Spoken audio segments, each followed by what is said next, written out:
Welcome to the Level Up Artist Podcast. We're your hosts, Adriana Amay and Jackie Sanders. We are two art professionals sharing forward the advice and business lessons we have learned along our creative journeys.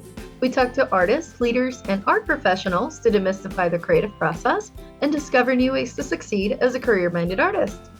If you find value in these conversations, please go ahead and subscribe. This will help other creatives like you find our podcast, and you'll be notified when we drop a new episode every Tuesday. So on today's episode, we want to share with you our insights on navigating the multifaceted nature of art making. So throughout this episode, we're going to be diving into three key concepts: maintaining art as a hobby, or interchangeably, we could just say like making art for fun, right? The transformation of like doing art as a business, and then of course there's also the therapeutic, there it is, potential of art itself. So going straight first into the art as a hobby, I mean, I'm sure we all, at least as professional artists, at some point or another, we explored that creative freedom and that joy of making art for fun, especially if we started making art as children, which most everybody does, or exploring other creative outlets where you're making a thing. As a kid, you have that. I don't know. I feel like it's like this just awesome time. It could be Legos, it could be wood, it could even be like composing music or something like that, where you just get to do it because it gives you pleasure and there has to be no other reason behind it. It's just straight up fun, right? So I definitely love that idea of like, maybe it's not that it has to be a step towards being a professional artist necessarily, because I'm like, there are some things that we're going to explore where you wouldn't take it to a professional level, like ever.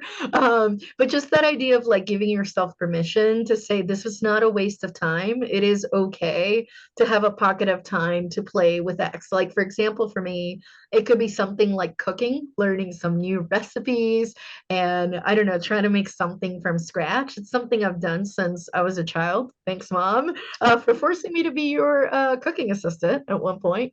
But now, like, I can open the pantry or like make things without a recipe, is what I mean to say with that. There's creative freedom in doing the thing.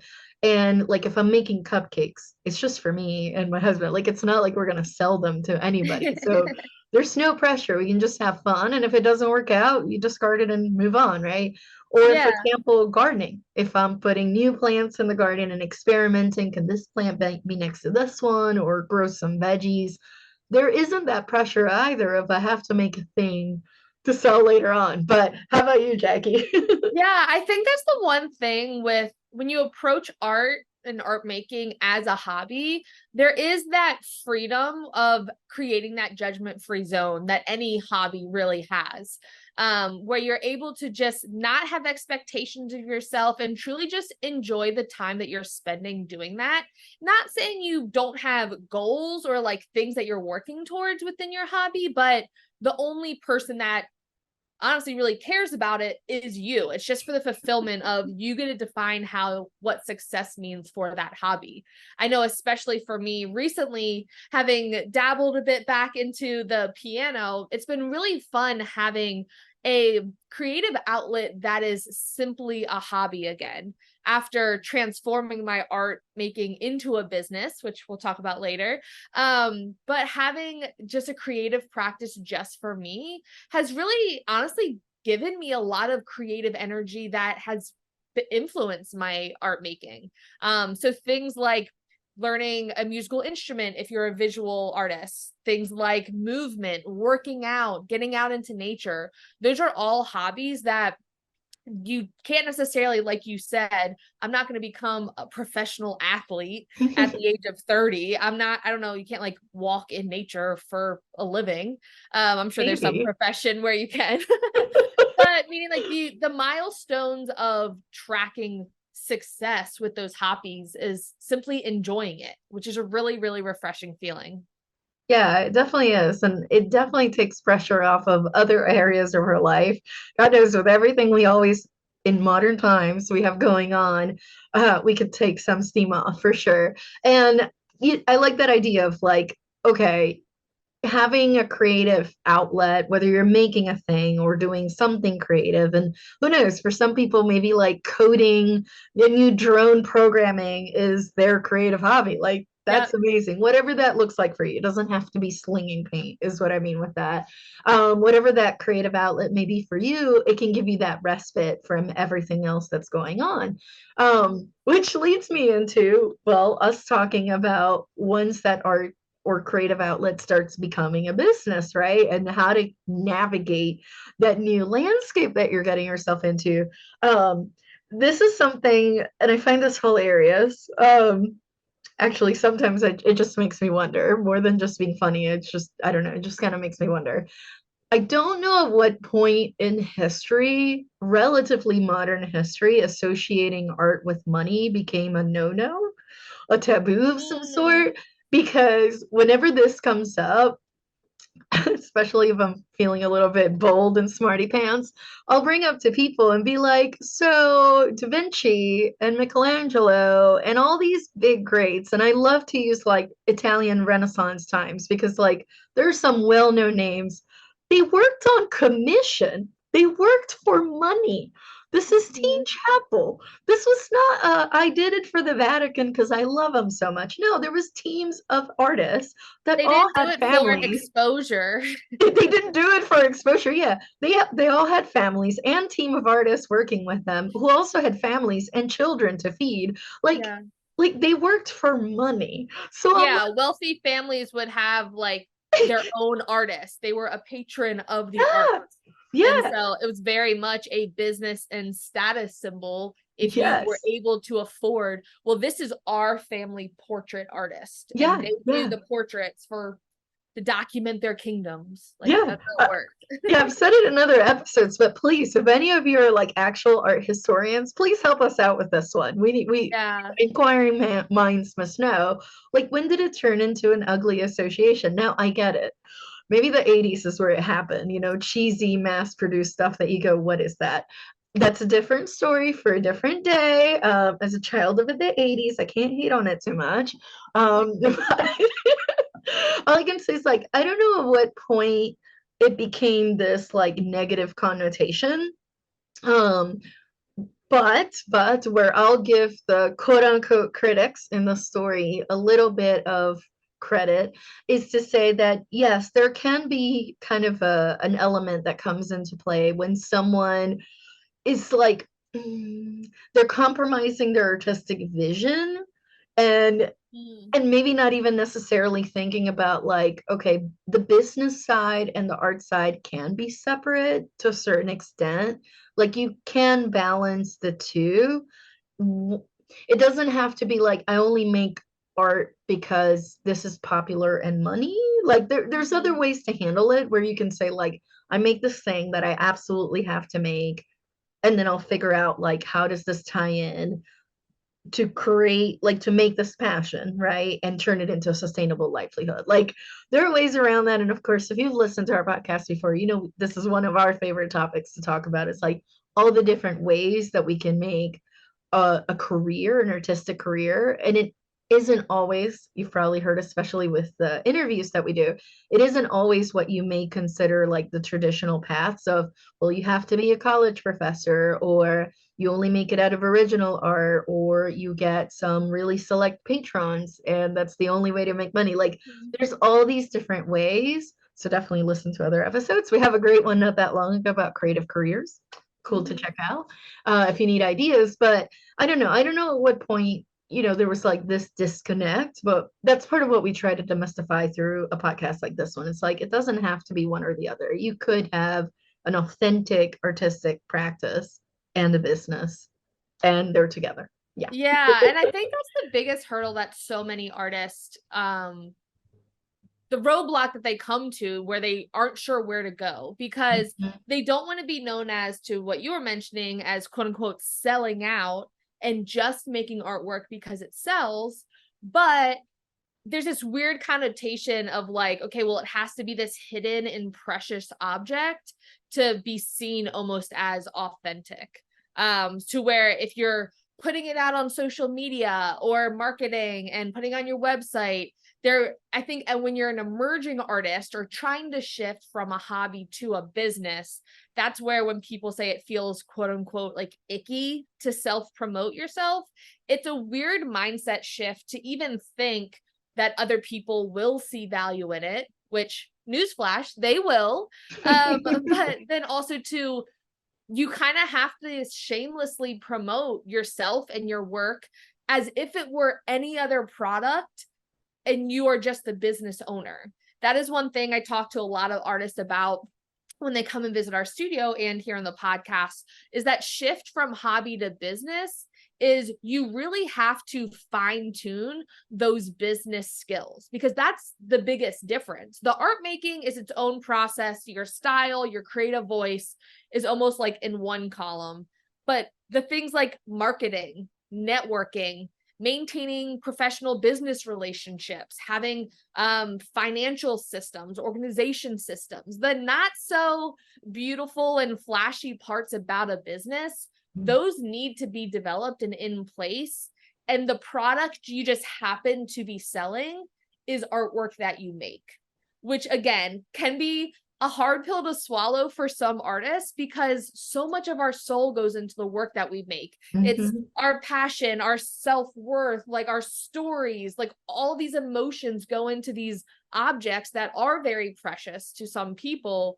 But business, looking at cold hard numbers, stats of engagement rates on marketing material, like that's not as emotional. It's more of the business side, but it is needed in order to make an income from it, if that is your goal.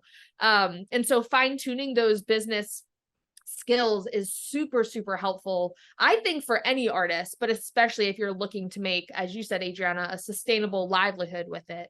Because especially from a marketing standpoint, you will, of course, will have those people in your corner, your good friends, maybe a few family members that are really cheering you on, maybe financially supporting you in terms of buying pieces or coming to your art markets and buying stuff. But really building that loyal customer base is gonna take time. It's gonna take several weeks, if not months, maybe even over a year of consistently marketing yourself, getting your business systems in place. And you really just have to put your head down and trust your vision for what your business can be before anyone else even sees it. And then after a few months, maybe 6 months of you sharing on social media, on your website, building a newsletter list, that's when it's kind of like that classic quote. It's like, at first they're going to ask why you're doing it, and then they're going to ask you how you did it. But before they know, like, oh, that's something that I'm aspiring to also, they're gonna be like, well, why are you spending all your time doing this? Like, what's the point? What are the, like, those inside voices in our own head? You have to have that shameless confidence, or at least drive to keep pushing through the doubt at times, which we talk about a lot of this podcast, of really understanding the value that you and your work have that you are bringing to others, which takes time to market. So if art was your hobby and you're shifting that to a business, though, one thing that we've talked about recently is finding what is your other creative outlet, maybe that isn't your business. At first, it's going to be kind of an overwhelm of information from the business aspect of learning, marketing, networking, business systems. But eventually you may want to have a creative outlet that is not related to your art, that is now your business, right? And as we said in the first section, it may very well fuel your creative practice, but something to think about, because your relationship with your art making practice will change once it becomes a business. And that doesn't necessarily have to be a negative thing, but I think acknowledging the shift and accepting that shift is definitely a huge part of scaling up as an art business, for better or worse. Absolutely. And it's really funny too, because it's like sometimes, of course, being in a public facing, studio, like we meet artists in all walks of life and all stages of their career. And to me, it's always interesting. Like sometimes I'll hear this comment of like, no, I do art and it's authentic, but it's not a business. And I'm like, but do you sell it? And they're like, yes. And I'm like, the moment you're exchanging art for money, it's a business. Like maybe it's just a hobby business, because that is the thing, Right. by the way. That's like the medium or the in-between stage hobby to turning it into a business. But the moment you're getting money for it, like it is, yeah. I think it would serve you well to treat it as a business. I love to make metaphors with like food and the food industry, but it's like the moment you're charging for those cupcakes, it's a business. It's a Right. business. Like somebody is giving you money for it, and now they have an expectation of what they're going to get on the other side. Luckily, Yeah. it's perishable, so it's not going to stay there forever versus a painting that will last for a gazillion years. Um, so But I please, think that's a good distinction to make too, in terms of like, of course, we talk about how you define success all the time on the podcast. Once you start exchanging something you make for money, it does become a business, but your mhm, business goals are very different and you get to decide. It may be like, I know for many almost like hobby business artists, it's like they just want to cover the expenses of the material and mhm. maybe get a little extra spending money each month. And like that would be a huge win. Like they'll pay for dinner after the market that they go to. Great. Or some people may want to make a full-time income with their art business. Some people may want to develop a brand and have a growing team that's like an art network. Like there's so many different ways to construct your business. So I think that's a very great point, Adriana, in terms of once you start pricing things and setting up a booth and selling them to strangers that aren't your aunt or your best friend, then it's a business. Yeah, yeah. The moment you start getting those business cards and it links to Yeah. the website, whether it's Etsy or your own website showing like your paintings with a price next to it, it's a business. It's a business. Again, and it's like going back to the cupcake example, it doesn't make that cupcake taste any less delicious.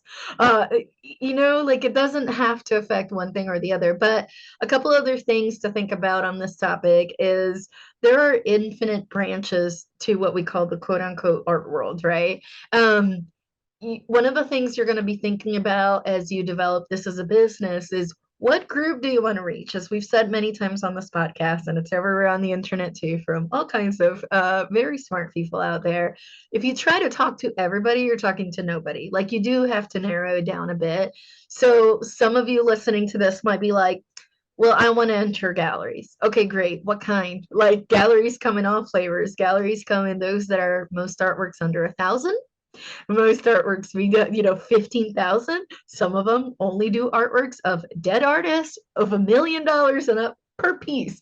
Like even galleries have segments. You as an artist, you're gonna have to do the same. And of course, like Jackie mentioned, it is gonna take time. Give yourself grace, but that's definitely something you're going to think about is like, I'm making this art. What kind of person do I want to own this and have it in their home and bring them joy or reflection or make them think about the social issue that I'm trying to, talk about on my artwork, right? And also, does your art match your ideal audience? So, if the style that you do, we're not going to specify any art styles for this, y'all fill in the blank with this one. But if your art style, say, is something extremely popular right now that anybody can do of any age, and there are thousands of videos on YouTube on how anybody could make this, but you want to go after a more exclusive, high-end, higher budget audience, they're not going to buy what's absolutely readily available and easy to replicate by anybody. They're going to want something that's you, specific to you. And again, that's going to take time. So those are some things to kind of think about and avoiding that trap, which I think this is part of where, like I said earlier too, I think this is part of where the money conversation kind of gets a bad rep when it comes to art. There are people that will make art for money. Like that's it. Like they just see what's popular on TikTok, what's popular on YouTube, and that's all they make and that's all they sell. And you know what? If they're having fun of it at it, that's where I go. No shame. Go at it. Good for you. But if you're looking to have this as a long-term career, and when it comes to art is definitely a long game, then that's when you're going to want to think about like, okay, it's different if you became popular because what's trendy happens to coincide with what you've been doing in the last 10 years. You've all heard the overnight 10-year success story. Usually those people have been doing it for a very long time. And it just happened that the trend now matches what they do. But if you try to chase after the trend, that trend, by the time you learn about it, it's almost gone, if not gone already. You're too Yeah. late to get on that train. So don't try to follow and chase the money. Just do your thing, essentially. But that's the business side of things. The third facet of art that we're exploring is art as self therapy, right? Trying to harness that healing power that making art can do. And there's plenty of literature on this. I mean, there's literally art therapists out there, like literally it's their job description. There's science behind how art can help. I won't go into too much detail with this personal story, but what I can say is, as a kid, I did go through some challenging family situations. My parents didn't exactly see eye to eye in a lot of things, most things. We're just going to leave that at that. So there were a lot of things that, as a kid, were very disruptive. Like we moved towns, I had to change schools, like, again, nothing too fun. But art was always my sanctuary. It was like my anchor. Like when the world just seemed to be spinning out of control, I knew that I could just have a piece of paper and some coloring pencils, and I could sit in a corner anywhere, didn't matter where we were. And almost like when you're reading a good book, you know how like you shut the rest of the world out and you're inside your own world. That's what art making did for me. So it was like a way to process what was going on around me while also getting a break from it. I could just la la la for a second, and process things and then just be a little more clear headed, which when you're a kid, it's not like you really think about it that deeply. That's kind of the effect. Yeah, and I think especially for like all the adults that I know that make art, I mean, I think people in general, that's kind of a common conversation. Once you start looking inward, of a lot of us in all aspects of our life, our coping mechanisms are often go back to the ones that we had as a kid, for better or worse. And so that's one thing that I think art can be so healing in, that being a coping mechanism during challenging times, times of conflict, or where you just like need to process emotions, whether you know it or not, but you're able to find a meditative practice of sorts. Some people do yoga, some people create, some people play music. So it can really serve as that nonverbal language to explore a lot of those complex feelings, experiences, or ideas that we're processing, whether consciously or not. Especially, I know that's been a huge part of me for my creative practice. Whenever I'm in a phase of maybe starting a new body of work, or really in the thick of art making, whether I have an exhibition coming up or I've set a goal for a number of pieces I want to have by a certain time, when I am really in that creative flow for several days or weeks at a time, I'm often really in my own head, almost having talk therapy to myself. And I use art making as a way to process those emotions and those ideas that then inevitably are affected in my paintings, right? It's a conversation between me and the painting, which is the output, which I used to kind of joke that I'm a huge proponent for talk therapy. I have done it in the past and found it super helpful. But I also say that like art making is a huge therapeutic outlet for me. But instead, I just get paid for it because then people buy my paintings. So rather than paying for therapy, I get paid to do therapy in a way, in the long term. Because also for me, a lot of and for many artists that I know, journaling is a huge part of our process too.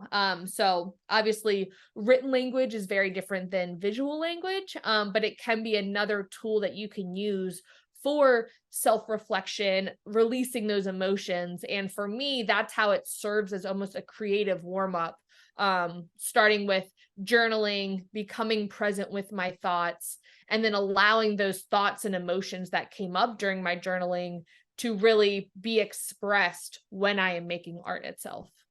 Oh, that was so beautiful. I love it. No, but it's so true though. Whatever those other forms of expression are. They can be in conversation with another.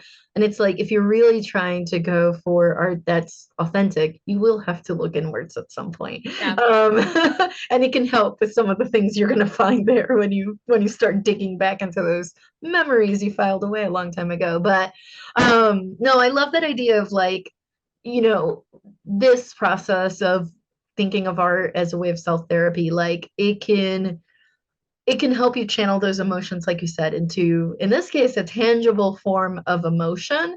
I guess using the food example there for a second, yes, it'd be tangible, but only temporary because it's perishable, as opposed to like something that lives for a very long time. Although, depending what you're like working with, what you're expressing, the good news is at the end of the day, paint's just paint. You can always paint over it. So if you express your emotions and then you're like, whoa, that was dark. Can we move on from that? Just cover it up, keep painting on top. So not wasted. You can always like use that to either express it and share it with others, or you can use that as the background to what you're painting next. So give yourself that grace to do that.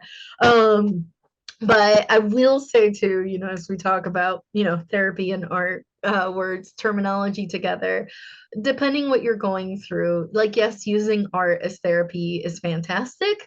But if what you're experiencing are very serious emotional, physical, mental, kind of challenges, please do seek out the professional guidance, of course. Yes. The PSA disclosure kind of thing. Because sometimes you may need to do art in combination with something else, and the art itself won't be enough, or it'll Yeah. send you down a very, very dark hole.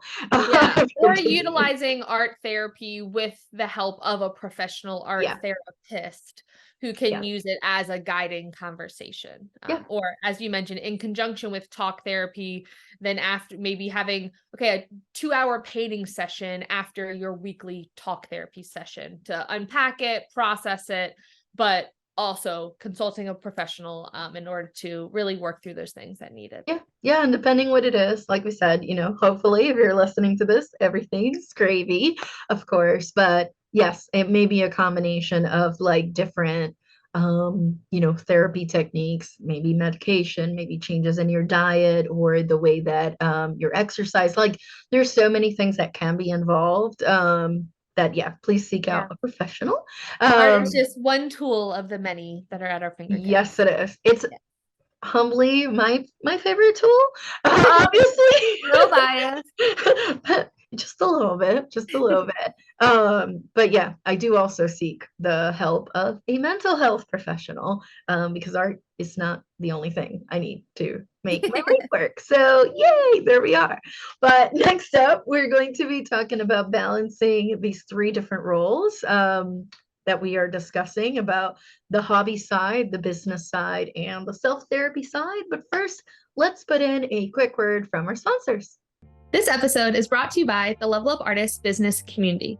This ever-evolving membership values community over competition and growing connections with fellow creatives who share the same goals and challenges as you. Life as a modern artist can be both exciting and overwhelming.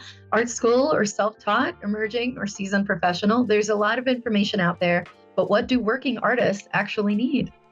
Other industries have continuing education programs for their professionals to sharpen up their skills and stay up to date with the systems, technology, and tools needed to succeed. And we believe that artists should too.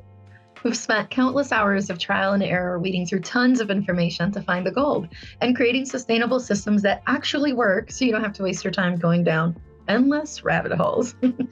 We are passionate about exchanging ideas and sharing resources with fellow career-minded artists about the business side of art. From artist documents and exhibition prep to templates and tools to help you work faster and smarter, our course modules cover everything from social media to technology and sustainable studio practices too. Ready to get started? Head on over to levelupartisthub.com to learn more, get immediate access, and level up your creative career today. Welcome back, everybody. So let's discuss balancing the roles that art can have in our lives. So, of course, you may have to, depending, you may have to balance the hobby side, the business side, the therapy side. You're probably going to want to consider developing different strategies for compartmentalizing these roles. Um, and by that I mean, like, if you're in the making fun for art stage and then the business side starts coming in, or you can't stop thinking about like what it's doing for you from a therapy perspective, then that's when you're going to want to start to think about, like, when do you do each, or how do you switch one off and the other one off, or are you using different mediums? And that's how you're determining, like, is one, could music be the hobby, right? And painting be the business, and journaling be the therapy side of it. And there could be a connection between the three, but how, like, in this one, I'm giving you a more obvious example of how the three could be separate. Mhm. But sometimes the one is all three. So that's something to think about. Like, can you branch that out a little bit? This is crucial, like setting these kind of boundaries so that you can prevent burnout and maintain the joy of creating. Because if you show up to the canvas or whatever your creative outlet is, and all you can think about is how do I make money with this, and I have bills to pay and things like that, like, that's probably going to steal the joy of it. Like, Yeah, so maybe you can split it off into a few other things when it right. comes to these roles. Ooh. And weirdly enough, I mean, I don't know if it's true 100% of the time, but there are many artists that I've talked to or we've discussed it where we feel like we can tell when we make a painting that's more motivated by what the consumer may want versus a pivotal moment where we feel connected with the work, where those are typically the ones that collectors are drawn towards too. They might not know why. They say, like, this just has a different energy to it, where like your relationship with your artwork then also influences the relationship with your artwork with your future collectors, which is a very different relationship when a business standpoint than, okay, I am the manufacturer of Tupperware containers, and therefore I'm going to make these Tupperware containers and then people are going to buy them. Like, that's a very kind of cut and dry business versus being the producer of the product and marketing the product is a hard balance to have. So I definitely encourage anyone who is looking to balance these roles to find or build a supportive community and seek some sort of mentorship that you can use as a tool when navigating these different roles, because sometimes it's necessary to really step back, reassess, like, which role do I need to be the dominant role in my life right now, based on your season of life, based on where your business is, based on where your mental health is. And it's going to change from season to season, as well as there may be times where these roles overlap. You are using art as therapy, but also preparing for an art exhibition that hopefully will result in sales. Like, those are phases that may overlap. But as you evolve and grow as an artist, you'll be able to have a better sense of putting a thumb on that healthy balance for you, or recognizing those trends in your creative practice where one role may dominate over the others, where, okay, I'm making art just for the love of making art right now, and I'm allowing myself to wear it almost that hobbyist or art therapy role, because I know come spring the business side is really going to dominate, and so I'm going to enjoy this season of living more in this headspace, knowing that a few months from now, that's going to take the back seat and the business is going to be at the forefront. So it's always a hard balance. Yeah, it is. But I'm glad you brought that up, because I'm thinking of when we talk to folks that either, are taking care of small children or perhaps of elderly parents, where they're like, I had my art business, I was building it up, and I had to take a break, to take care of small humans or older humans. Um, there's always that, like, I don't think I'm an artist anymore. So those kind of struggles can come up. And that's where it's like, no, you can, depending on your situation, right? You can maintain your artistic practice. Maybe you're not going to do it as often. Maybe instead of being a business, you do have to downscale it a little bit to be more more like a hobby or maybe just as therapy and that's all you have time for. But that's okay, because the good thing or the good news with all this that we're sharing is like you can always like change what these roles are for your art and for the different types of creative outlets that you have. So depending where you are in your life, you can change them around. It's not set in stone. And just because one went up or down or it doesn't matter. Like also it's not a progression either. It's not like level one, I'm a beginner. It has to be a hobby. Level two, it has to be a business. Level three, it has to be therapy. It's not like that. It literally can be one of the three. It can be all three. Like, and it can be switching between the three. So definitely give yourself some grace when it comes to that. Like art is just so wonderful. This is why we're going to talk about how multifaceted it can be, because it can bring you joy, right? It can be just straight up fun, nothing else to it. It can also bring you financial opportunities and emotional healing. And sometimes even the same mediums, same type of artistic practice can do all three. Like, yeah. Yeah, and that would definitely be one piece of advice I would have to any artists, especially our listeners here, would be to, no matter what you need your art practice to be, whether a hobby, a business, or therapy, some combination of the three, is really to always try to check in on a consistent basis of what do I want my art practice to be, and is it serving as that right now? Or if it's not, how can I shift things in order to make it what I need it to be? As well as celebrating the different ways in which your art is present in your life, whether financially, emotionally, or just being that moment of relief throughout the day. And consider what those goals that you've set for yourself and celebrating the wins along the way of your art within the world that you've made. Yeah, yeah. And to wrap it up, I like to think of this. I was reading this the other day, and I think it's extremely relevant to this. I don't know if y'all remember those choose your own adventure books, where it would say like you're the main character as you read it, and it would say if you would take this action, skip over to page 127. If you would take this action, skip over to page 134. I don't know, I'm making it up, but it would be those kind of books, and you could literally go through the different choices in the book. And whenever you reread it, you could pick different choices and it would take you through different parts of the storyline. I like to think of art that way. You get to choose your own adventure, unlike other types of careers where there might be a very prescribed preset. First, you go to school, and then you do this internship, and then you do this, and then you take this exam, and then you do the like art is like you can literally flip back and forth with it, what it means for you, what kind of time do you give it in your life, what your priority is for it, um what kind of career. And again, like we said, there's many ways to build a career with it, so it's like you choose your own adventure. So at the end of the day, you decide, give yourself some like I said, give yourself some grace when it comes to this, especially if you're feeling like one of the roles is taking over more than the others. It can be either or it can be all of it. So with that, we're going to go ahead and wrap up today's conversation, and we hope you enjoyed this episode. As always, our blog will be linked in the show notes, where you can find episode notes and links to all of our other podcast episodes.